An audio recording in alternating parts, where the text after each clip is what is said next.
ভাই দেখে না গায়ে দেয় দেবে না দেয়।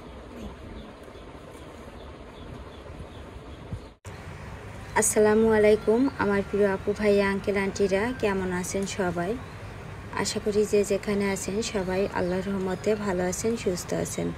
আলহামদুলিল্লাহ, আমরাও সবাই ভালো আছি। আমার গ্রামীণ জীবনযাপনের নতুন আরও একটি ভিডিওতে আপনাদের সবাইকে অনেক অনেক স্বাগতম জানাই। সকালবেলা দেখেন গোয়ালঘর থেকে ছাগলগুলো বের করে নিয়ে আসলাম, এনে এই যে পাটঝাড়ের নিচেই বেঁধে রাখলাম। আগে থেকে খাবারটা রেডি করে রাখলাম, তো সেই খাবারটা দিয়ে দিলাম। ওরা মা মেয়ে দুইজনে মিলে এখন খাবে, তারপরে আমি বাকি সংসারের অন্যান্য কাজ শুরু করব। তো আমার প্রিয় আপু ভাই আঙ্কেল আন্টিরা, প্রতিদিন আপনাদের কাছে আমি একটা অনুরোধ করে থাকি, দয়া করে সবাই একটি লাইক দিবেন এবং পুরো ভিডিওটি দেখবেন, ইনশাল্লাহ আপনাদের ভালো লাগবে। আর যে সকল আপু ভাই আঙ্কেল আন্টিরা ভিডিওটি আজকে প্রথম দেখছেন, তারা চ্যানেলটি সাবস্ক্রাইব করে পাশে থাকা বেল বাটনটি অন করে দিবেন, তাহলে আমি যখনই কোনো নতুন ভিডিও আপলোড দিব ইনশাল্লাহ আপনাদের কাছে নোটিফিকেশন চলে যাবে। তো দেখেন বর্ষাকালে কি পরিমাণে রোদ উঠেছে, আর সকালবেলা এরকম প্রতিদিনই রোদ থাকে, একটু পরেই আবার বৃষ্টি নেমে যাবে। তো তারপরেও আজকে আলহামদুলিল্লাহ আকাশে দেখেন সাদা মেঘ আর নীল আকাশ, ওই রকমভাবে কালো মেঘ নাই বৃষ্টি হওয়ার মতো। তারপরেও বলা যায় না যখন তখন বৃষ্টি, বর্ষাকাল মানেই। তো এই যে কিছু কাপড় চোপড় ছিল সেগুলো এখন আমি মেলে দিচ্ছি যতটুক যা শুকাই। আর ওদিকে আনাস গাড়ির উপরে বসে বসে কি গুনগুন করে বলছে আর খেলা করছে, মাশাল্লাহ। আমার মুরগির ঘরের সামনে যে নয়নতারা ফুল গাছ দেখতে পারছেন, প্রতিটা দিন এত পরিমাণে ফুল ফোটে। সেই ফুল নিয়ে আনাস খেলা করে, পাশের বাড়ির ছেলেপেলেরা খেলা করে। তো যাই হোক, আমি কাপড়গুলো মেলে দিয়ে গেছিলাম দোকানে আনাস আর রাফির জন্য। গতকাল রাফির আব্বু কিছু নিয়ে আসেনি খাবার, তো কেক আর বিস্কিট নিয়ে এলাম আমি দোকান থেকে, আর নুডলস নিয়ে আসলাম। তো এখন ওদেরকে দেব, সাথে একটা চাটনি নিয়ে আসি তেঁতুলের। তো বসে বসে খাবে ওরা দুই ভাই, আর আমি এদিকে বাদবাকি কাজগুলো করা শুরু করব। এই যে সারাদিন দোকানে যাওয়া, এটা করা সেইটা করা, এই বাড়ি এ কর্য করতে যাওয়া, ওই বাড়ি এ কর্য করতে যাওয়া, এইগুলো করতে করতেই দিন শেষ হয়ে যায়। আরও তো সংসারের কাজ, আনাসের রাফি জ্বালা আছে, এইগুলা করব নাকি দোকানে যাব রাত দিন, মানে 3 বেলা। সকালে রান্না করতে যে দেখি রসুন নাই, রসুন আনতে যাই। বিকালে রান্না করতে যে দেখি তেল নাই, তেল আনতে যেতে হয়। মানে একবারে যে নিয়ে আসবো বা একবারে যে রাফির আব্বু আনতে টাকা দেবে সেটাও দেয় না, বলে যখন যা না থাকবে তখন তাই দোকান থেকে এনে তারপরে রান্না করবা, অগ্রিম কিনে এনে বাড়িতে রাখা যাবে না। এটা মানে ওর নিয়ম আর কি, ওর হুকুম এটা, যে আগে থেকে কোনো কিছু কিনে এনে বাড়িতে রাখা যাবে না, যখন যা দরকার হবে দোকান থেকে কিনে নিয়ে আসবা, এনে তারপর রান্না করবা। তো যাই হোক, জীবনটা আসলে খুবই অন্যরকম একটা জীবন। আমার মতন জীবন যেন দুনিয়াতে আর কারো না হয়। অভাব, কষ্ট, দুঃখ, কষ্ট আল্লাহ যেন সবারই আছে, সবারই কম বেশি, কিন্তু আমার জীবনের মতন এরকম একটা অদ্ভুত জীবন যেন কারো না হয়। আল্লাহর কাছে এই দোয়াই করি। খুবই মানে মানে এরকম একটা জীবন ধৈর্য ধরা, আসলে আল্লাহ তো সবাইকে ওইভাবে ধৈর্য দেয় না। আল্লাহ আমাকে অনেক ধৈর্য দিয়েছে, যার কারণে এখনও আমি বেঁচে আছি। তো যাই হোক, হাঁড়ি পাতিলগুলো কলপার থেকে ধুয়ে নিয়ে আসলাম, এনে চুলায় ভাত বসিয়ে দিয়েছি। আর গতকালকে বৃষ্টি হয়ে দেখেন চুলার চারপাশে কী পরিমাণে স্যাঁতসেঁতে হয়ে রয়েছে। তো এর ভিতরে এই যে তরকারি ছিল না, তো পাশের বাড়ি থেকে কয়টা ডাঁটা চেয়ে নিয়ে আসলাম। তো সেই ডাঁটা দিয়ে, কাঁঠালের বিচি দিয়ে এখন শুধু নিরামিষ রান্না করব। তো রাফির আব্বু আজকে গাড়ি নিয়ে যদি যাই তো ওকে আর কি বলবো মাছ টাছ আনার জন্য, যদি আনে। তো যাই হোক, এই যে দেখেন এরই মধ্যে সেই রান্না করছিলাম, রান্না করতে করতে মুরগির বাচ্চাকে আসছে আর কি আমাদের পাড়াতে বিক্রি করার জন্য। তো রাফির আব্বুর আবার বললাম যে কয়টা পাকিস্তানি মুরগির বাচ্চা আর কয়টা ফার্মের মুরগির বাচ্চা আমার কিনে দাও। তো যাই হোক, এখানে যে 5টা ফার্মের মুরগির বাচ্চা নিয়েছি আর 3টা পাকিস্তানি মুরগির বাচ্চা নিয়েছি। তো সেটা নিয়ে বাড়িতে পালবো আর কি।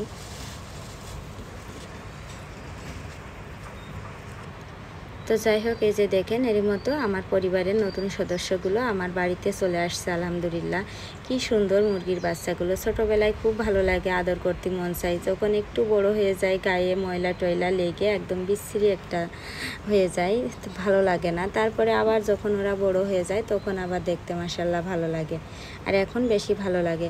তো এই মুরগির বাচ্চাগুলো কিনে পড়েছি আমি বিপদে, আনাজ নিয়ে খেলা করবে। এখন এরা তো মানে কারেন্টের হিটে মুরগির বাচ্চা ফুটানো, এইসব বাচ্চায় বেশি হাত দেওয়া যায় না, বেশি হাত দিলেই মারা যায়। তো আনাজ ছোটো মানুষও কি আর বুঝতে পারছে। তা যাই হোক, এই যে মুরগির বাচ্চাগুলো ঘরের মেঝেতে এনে দিয়েছি। দেখেন এক একটার গলা টেপছে, হাত পা টেপছে, টিপে কি করছে। আর এইগুলো যেই ওর কাছ থেকে সরিয়ে নিচ্ছি সেই চিৎকার করে কাঁদছে, কোনো রকম বোঝাতে পারছি না। তো যাই হোক, এর মধ্যে এই যে দেখেন আমার রান্না করতে আবার দেরি হয়ে গেছিলো।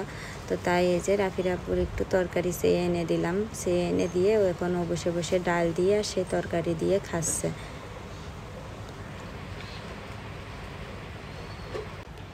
তো যাই হোক, রাফিরাব্বু যে খেয়ে দিয়ে চলে গেছে, ও এখন বাজে প্রায় 11টার কাছাকাছি। তো আমি সেই ডাটার তরকারি রান্না করে ভাত নিয়ে আসলাম ঘরে। আর আজকে দেখেন আমাদের ঘরের ডাইনিং টেবিল এটা। তো জীবনে প্রথম ডাইনিং টেবিলে বসে আজকে ভাত খাবো।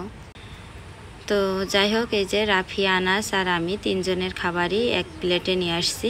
তো বসে বসে খাবো। আর আমার এই যে টেবিলটা দেখেন আমি জানালার একটু পাশে দিয়েছি, কারণ ওই পাশে র্যাক, তারপরে সেলাই মেশিন, তারপরে টেবিল দিয়েছি। আর ওই যে সেলাই মেশিন আর একটা জেনে ওখানে অনেকখানি জায়গা আছে, ওই জায়গাটা রাখিছি আমার সব থেকে শান্তির জায়গা, নামাজ পড়ার জন্য, কোরআন তেলাওয়াত করার জন্য। আর এই যে পাশে টেবিলটা দেখতে পাচ্ছেন, টেবিলের উপরে সুন্দর একটা কাপড় বিছাইছি, কাপড়টাও কিন্তু খুবই ভালো লাগে দেখতে। আর তারপরে এই যে দেখেন আমার টেবিলের উপরে বসে বসে আমি, রাফি, আনাস তিনজনে কি সুন্দর মজা করে খাচ্ছি। তো যাই হোক, এত সুন্দর একটা ঘর, এত সুন্দর ঘরটা আমি সুন্দর করে গুছাইছি, এত শান্তি লাগছে কি বলবো, আলহামদুলিল্লাহ। তো দেখুন এখন দুপুর 2:30 বাজে। তো আকাশের অবস্থা দেখেন, নীল আকাশ, সাদা মেঘ। তো আমি মাত্র গোসল করে ঘরে আসলাম। এই যে অনেকগুলা কাপড় চোপড় ধুইছি, আনাসের কিছু খেতা কাপড় ধুইছি, রাফিরাব্বুর কাপড় ধুইছি। তো সেগুলা ধোয়াধুয়ি করছি। আর ওই যে এখানে এইগুলো রেখে দিয়েছি, পরে ধোবো। দিন দিন ধুচ্ছি, একদিনই ধোয়া সম্ভব না। তারপরে দাঁড়াবো, মুরগির বাচ্চাগুলো এই যে এখানে রাখিছি, খাতে দিয়েছি, শুয়ে রয়েছে। আর বাথরুমটা আজকে শিরিষ কাগজ দিয়ে ঘষে ঘষে ডলে ডলে বালু সিমেন্ট যা ছিল সব উঠাইছি, উঠিয়ে পরিষ্কার করলাম, বদনা পরিষ্কার করলাম, বালতি পরিষ্কার করলাম, সব পরিষ্কার করে রেখে দিলাম। তো এখন বিকালবেলা আবার রান্না করা আছে, তখন ক্যামেরা অন করবো।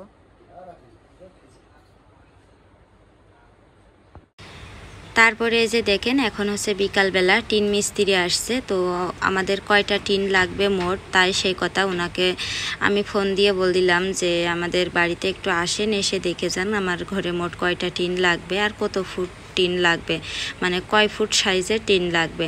তো উনি একটা পাটকাঠি নিয়ে আমার বাথরুমের ছাদের উপরে উঠে দাঁড়িয়ে দাঁড়িয়ে পাটকাঠি দিয়ে মাপ দিল, মাপ দিয়ে বলছে আর কি যে 9 ফুট আর কি টিনের সাইজ, মানে লম্বা হবে, সাইজ না মানে লম্বা। তো 9 ফুটের টিন লাগবে। আর এই পাশে লাগবে 8টা টিন। আর আমার ঘরের কিন্তু 4টে সাইড। তো পিছনে যে দেখতে পাচ্ছেন এই যে পিছন সাইড, ওই পিছন সাইডটা কিন্তু গত 2 বছর আগে টিন পাল্টাইলাম। আর বাকি আছে মাত্র 3 সাইড। এই 3 সাইডের টিন একদম মানে কিসের মতন, কাগজের মতন পাতলা। তো টিন মিস্ত্রি মানে টিনে হাত দিয়ে বলছে ওখান থেকে যে এটা কোনো টিন হলো, এত টিন এত পাতলা কেন, এরকম পাতলা টিন লাগালে থাকে কোনো দিন। তো যাই হোক, রোদে পুড়ে টিন তো একদম কালো কুটকুটে হয়ে গেছে জং ধরে। তারপরে শিলাবৃষ্টি হইলো যে 2 বছর আগে, শিল পড়ে টিন তো একদম ফুটো ছিদ্র হয়ে সারা টিনের অবস্থা খুবই খারাপ। তো সেইভাবে আলহামদুলিল্লাহ চলছিলাম। যেখানে খুব বেশি পানি পড়ছিল সেখানে 2 বছর আগে টিন পাল্টাইলাম। আর বাদ বাকি এই যে দেখেন, ওই পাশে লাগবে 8 কান টিন, এই পাশে লাগবে 5টা টিন, 13টা টিন। আর এই যে আমাদের বাড়ির সামনে যে ভিতরেও ওখানে গত 2 বছর আগে টিন পাল্টাইলাম এক সাইডে, আর এক সাইডে একটু বাকি আছে। তো ওখানে লাগবে মোট 2টা টিন, মোট আমার 15টা টিন লাগবে। মানে টিন মিস্ত্রি বলে গেল যে 15টা কিংবা 16টা টিন কিনতে পারো তোমরা, মানে একটা টিন বেশি কিনাই ভালো আর কি। তো যাই হোক উনি বললো যে 15 থেকে 16টা টিন লাগবে 9 ফুট সাইজের। তো অনেক দাম। ভেবেছিলাম যে 3-4 জায়গায় পানি পড়ে সেই 3-4 জায়গায় পানির পড়া জায়গায় টিন পাল্টাবো। তো টিন মিস্ত্রি বলছে যে প্রতি বছর না করে তোমার একবারে 15টা টিন লাগবে, তুমি 15টা টিন কিনে নিয়ে আসলে একই মজুরিতে হয়ে যাবে না। আর তুমি এই বছরে 3-4টে টিন পাল্টাবা, আবার সামনের বছরে 3-4টে টিন পাল্টাবা, কিন্তু মজুরি সেই একই লাগছে। এই বছরও আমার টিন মিস্ত্রি 2500 টাকা মজুরি চেয়েছে এই টিন পাল্টাতে, তা আমরা 2000 টাকা দিতে চাইছি। তো এই বছরে 2000 টাকা দিয়ে টিন পাল্টাবো, আবার সামনের বছরে আবার ওইরকম 3-4টে টিন আবার আর এক জায়গায় পানি পড়বে, পাল্টাতে গেলে আবার 2000 টাকা লাগবে। তো টিন মিস্ত্রিটা খুব সহজ সরল সৎ একদম। তো তাই আর কি আমাকে বলছে তুমি প্রতি বছর টাকা খরচ না করে একটু কষ্ট করে 15টা টিনই কিনে নিয়ে আসবা, নিয়ে এসে এই একই মজুরিতে তোমার আমি টিনগুলো লাগিয়ে দিয়ে যাব। তো সেই কথা শুনে তা আমি আবার চিন্তা করছিলাম যে আচ্ছা ঠিক আছে, আপনার ফোন নাম্বার দেন, তাহলে আমি ভেবে চিনতে তারপরে আপনাকে ফোন দিয়ে জানাবানে যে কবে লাগাবো আর কবে কি করব আর কি। তো এদিকে সেই টিন মিস্ত্রি আসার মানে পরপরই তারপরের দিন থেকে ইন্টারনেট বন্ধ হয়ে গেল সারা বাংলাদেশে, তারপরে দোকানপাট বন্ধ হয়ে গেল শহরের সব। তো যার কারণে এ পর্যন্ত এখনও টিন কিনতেও পারিনি, টিন লাগাতেও পারিনি। আর একভাবে এই পর্যন্ত বৃষ্টি হচ্ছে। আমার টিনের চালটা যে মানে বাঁশের যে সিলিং দিয়েছি, সিলিংটার যে কি ক্ষতি হচ্ছে সেটা মানে আমি বলে বোঝাতে পারবো না। ওই জায়গাটা একদম কালো হয়ে গেছে, মানে ছত্রাক ধরে গেছে কালো হয়ে পানি পড়ে পড়ে। তো কি আর করা, একদিকে বাংলাদেশের অবস্থা তো খুবই খারাপ, দোকানপাট সব বন্ধ আছে 1 সপ্তাহ ধরে, আর একদিকে টাকাও তো অনেকগুলা টাকা। 3-4টে টিন কিনলে বেশি টাকা লাগতো না, কিন্তু 15-16টা টিন কিনতে মিনিমাম প্রায় 11,000 টাকার উপরে লাগবে টিন কিনতে। মানে আনুমানিক ধরেছি যে 11,000 টাকা, মানে টিন মিস্ত্রি বললো যে আনুমানিক 11,000 টাকা লাগতে পারে একটু মোটা টিন কিনলে। আর পাতলা যে টিন আছে এই টিন তো একদম কাগজের মতন পাতলা, এই টিন লাগালে আবার 2-3 বছর পর আবার টিন পাল্টাতেই হবে। আর যদি একটু মোটা টিন লাগাই তাহলে কমপক্ষে 10 থেকে 15 বছর চলে যাবে, টিন মিস্ত্রি এই কথা বলছিল।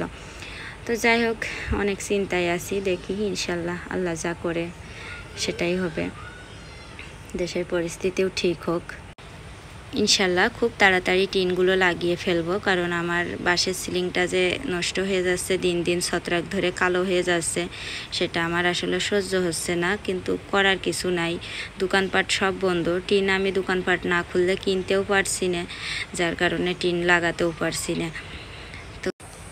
তো তারপরে যে দেখেন এখন হচ্ছে প্রায় সন্ধ্যার কিছুক্ষণ আগে রাফির আব্বু গেছিলো একটা রিজার্ভ ভাড়ায়, মানে এখন তো মেন রোডে গাড়ি চালাতে দিচ্ছে না, আর গ্রামের ভিতর দিয়েও এই গাড়ি চালানো যায় না, গ্রামের ভিতর দিয়ে ভ্যান চালানোর মানে অনুমতি আমাদের এখানে। গ্রামে সেদিন এক আপু কমেন্ট করছিলেন যে গ্রামের ভিতরে আপনার স্বামীর গাড়ি চালাতে বলবেন, আসলে গ্রামে এই গাড়ি চলে না, গ্রামে সবাই ভ্যানে ওঠে, ভ্যান গাড়ি আছে, শহরেই চালানো যায় এই গাড়ি শুধু আমাদের এখানে। তো যাই হোক ও একটা রিজার্ভ গেল, মানে একজন রিজার্ভ করে নিয়ে গেছিলো অনেক দূরে। তো সেখান থেকে আসার পথে আমি আবার ওর বলছিলাম যে আজকে মাছ নিয়ে আসবা, আজ প্রায় 2 মাস ধরে সেই খাসির মাংসটুক ছিল বলে সেই খাসির মাংস রান্না করে করে শুধু খাওয়া হয়, এটা ওটা খাওয়া হয়, কিন্তু মাছ আর নেই। তো যাই হোক ও বাটা মাছ আর তেলাপিয়া মাছ নিয়ে এসে, আসলে জিনিসপত্রের যে দাম, মানে একবেলা মানে ভাড়া মাইরে 1 কেজি কিংবা 1.5 কেজি মাছ হয়, কিন্তু মানুষের সেই মাছ কিনলেই তো হয় না, আরও তো চাল ডাল তেল নুন ঝাল বাকি সব কিছুই তো কিনা লাগে। তো আসলে একদিকে দেশের এই অবস্থা, গাড়ি তো রাফির আব্বু এমনিতে একটু অলস চালাতে চায় না, তারপরে এখন মোটামুটি ঘাড়ে অনেক চাপ, ওর অনেকগুলো টাকা টুকটাক ঋণ আছে, রাফির মাদ্রাসা এটা সেটা, তারপরে ঘরে চাল নেই। তো ও এখন আবার বেশ একটু যাই, মানে বলে যে গাড়ি চালাতে যাব, সকাল সকাল ভোরে উঠে রান্না করে দিবা, কিন্তু দেশের অবস্থা খারাপ, গাড়ি নিয়ে বেরই হতে পারছে না, আর রোডে কোনো মানুষই নেই, কারণ ভয়, গুলি টুলি করার ভয়, পুলিশের ভয়ে কেউ মানে রোডে বেরই হচ্ছে না, খুব বেশি দরকার ছাড়া। মানে গাড়ি নিয়ে বের হয়ে মানুষ না থাকলে কিভাবে ভাড়া মারবে, মানে কোন যে একটা বিপদে আছি, সেটা আসলে বলা সম্ভব না। তো এটা বললে আবার সেদিন এক আপু বলছিলেন যে আপনি আপনার সমস্যা নিয়ে আছেন, সারা বাংলাদেশে কত মায়ের কোল খালি হচ্ছে। আসলে এই কথাগুলো ভিডিওতে বলা সম্পূর্ণ নিষেধ, কারণ আমি অনেকগুলা ভিডিও দেখছি, মানুষ এই সব কথা যেই ভিডিওতে বলছে তাদের অনেক সমস্যা হচ্ছে। আমরা তো দেখছি, বুঝতে পারছি যে কত মায়ের কোল খালি হচ্ছে, কত একটা ছেলে কিংবা একটা মেয়ে সেই ক্লাস 1 প্লে নার্সারি থেকে বিশ্ববিদ্যালয় পড়ানো পর্যন্ত কত টাকা খরচ আর কত পরিশ্রম তার পিছনে বাবা মায়ের থাকে, অবদান থাকে। আর যখন সেই বিশ্ববিদ্যালয়ের ছাত্রছাত্রীরা যখন মারা যাচ্ছে এই কোটা নিয়ে আন্দোলন করে, তখন তাদের কি অবস্থা হচ্ছে সেটা আমরা মানে চোখে দেখছি, ভিডিওতে বুঝতেও পারছি, কিন্তু আসলে এগুলো প্রতিবাদ করা বা বলা ভিডিওতে সম্ভব না, যেহেতু এটা পাবলিক প্ল্যাটফর্ম। বলা যায় না কোন জায়গা থেকে কে কি শুনে আবার কিভাবে কি মন্তব্য করে। যার কারণে আমরা গ্রামে থাকি, গরিব মানুষ যেভাবে আছি সেভাবেই থাকি, দিন আনা দিন খাওয়া। আমাদেরও তো এই সব বিষয়ে কথা না বলাই ভালো। আমি আর কি যা মনে করি সেটাই বলছি আপনাদের কাছে। হয়তোবা আবার সেই আপু বলবেন যে আপনি একটা স্বার্থপর। আসলে স্বার্থপরের কিছু না। আমাদের একটা বিপদ আপদ কোনো কিছু হলেই মনে করেন যে কে দেখবে বা কে কি করবে, সাহায্য করার মতন কোনো লোক নেই। যার কারণে সবসময় আমি মনে করি যে চুপ থাকাই ভালো। আমি রাফির আব্বু যখন গাড়ি নিয়ে বের হয়, ওর যে আমি কতবার বলি যে গাড়ি চালাবা, কিন্তু কোনো রাজনীতি নিয়ে বা কোনো কথা কোনো কোটা নিয়ে এই যে আন্দোলন হচ্ছে, এইসব নিয়ে কোনো সময় কোনো গল্প কারোর সাথে তুমি করবা না। তুমি গাড়ি নিয়ে ইনকাম করতে যাচ্ছ। তো যাই হোক, আমি রাফির আব্বু সবসময় এরকম, ও যখন বাইরে যায় নিষেধ করি যে কোনো সময় যেন কোনো কিছু তুমি বাইরে যে কারোর সাথে আলাপ করবা না। তুমি গাড়ি চালাতে যাচ্ছ, ইনকাম করতে যাচ্ছ, এতটুকুই শেষ। পথে ঘাটে কারোর কাছে কোনো কিছু গল্প করবা না। আমি এগুলো করে খুব ভয় পাই। তো যাই হোক, দেখেন রাতের বেলা সেই মাছ কেটে ধুয়ে মুখি কচু দিয়ে মাছের ঝোল রান্না করেছি পাতলা করে। আর এই যে আনাস আর রাফি তো এখানে বসে বসে ওরা কি জানি করছে, রাফির আব্বু ফোন টেপছে। তো যাই হোক, এটাই আর কি। তো আসলে সব সময় সব কিছুর প্রতিবাদ করা অনেক সময় বিপজ্জনক হয়ে যায়। তো আল্লাহর কাছে অনেক অনেক দোয়া করি, এই কোঠা নিয়ে আন্দোলন নিয়ে যারা শহীদ হয়েছে, আল্লাহ তাদেরকে বেহেশতে নসিব করেন যেন, আল্লাহ তাদের শহীদের মর্যাদা দেন যেন, এটুকুই আর কি দোয়া করি, আর কিছু বলার নাই। তো যাই হোক, আমরা এখন রাতের বেলা ভাত খাবো। এই যে রাফির আব্বুর ভাত বেড়ে দিচ্ছি, আমি পরে খাবো আনাসের ঘুম পাড়িয়ে। তো দেখেন রাফির আব্বু টেবিলে বসে ভাত খাচ্ছে, আর ও বলছে আবার যে তোমরা গরিব মানুষ, 3 জন মা ছেলে, তোমরা নিচে বসে ভাত খাও, আর আমি বড় লোক, আমি ডাইনিং টেবিলে বসে ভাত খাই। আমি আবার রাফির আব্বু বলছিলাম যে এসো আমরা 4 জনই ঘরের মেঝেই বসে ভাত খাই।